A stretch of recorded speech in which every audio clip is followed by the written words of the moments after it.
രാജ്യത്തെ വരും തലമുറകൾക്ക് കൂടി അഭിമാനകരമാകുന്ന ദൃശ്യങ്ങളാണ് അയോധ്യയിൽ കഴിഞ്ഞ ദിവസം നമ്മൾ കണ്ടത്. പുതിയ കാലചക്രത്തിലേക്കുള്ള ഭാരതത്തിന്റെ പ്രയാണത്തിൽ സുവർണ്ണ ഏടായി അയോധ്യ. പ്രാണപ്രതിഷ്ഠാ ചടങ്ങുകളുടെ കൂടുതൽ ദൃശ്യങ്ങൾ പ്രധാനമന്ത്രി ഇന്ന് പങ്കുവച്ചു.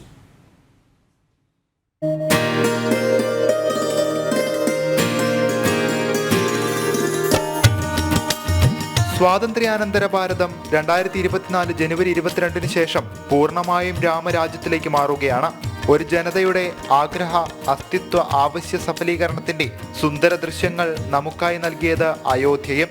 കഴിഞ്ഞ ദിവസം അയോധ്യയിൽ കണ്ടത് വരും വർഷങ്ങളിലും നമ്മുടെ ഓർമ്മകളിൽ നിറഞ്ഞു നിൽക്കുന്നതാകുമെന്ന് പ്രധാന സേവകൻ ആവർത്തിക്കുന്നതും അതിനാൽ തന്നെ.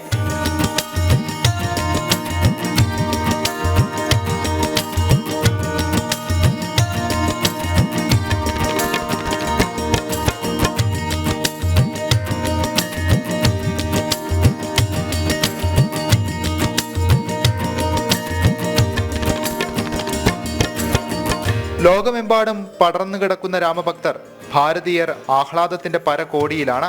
ഭാരത സംസ്കാരത്തിന്റെ പ്രതിരൂപമായ രാമൻ സ്വഗൃഹത്തിലേക്ക് തിരികെ എത്തിയപ്പോൾ മഹനീയ ആദർശത്തിന്റെ തിരുസന്നിധി കൂടിയാകുകയാണ് അയോധ്യ. സംസ്കാരത്തെയും പൈതൃകത്തെയും മുറുകെ പിടിച്ച് കുതിപ്പിലാണ് ഇന്നത്തെ ഭാരതം.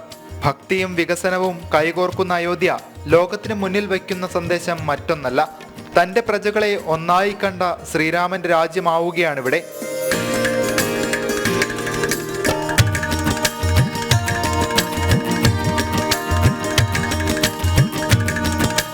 ക്ഷേത്ര നിർമ്മാണത്തിലെ തളരാത്ത കരങ്ങളെ പുഷ്പവൃഷ്ടിയാൽ അഭിനന്ദിച്ച പ്രധാന സേവകൻ ഇതിന്റെ നേർക്കാഴ്ചയായി.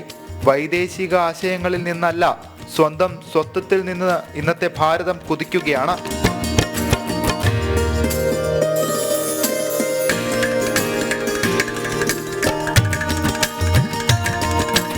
നാഷണൽ ഡെസ്ക്, ജനം.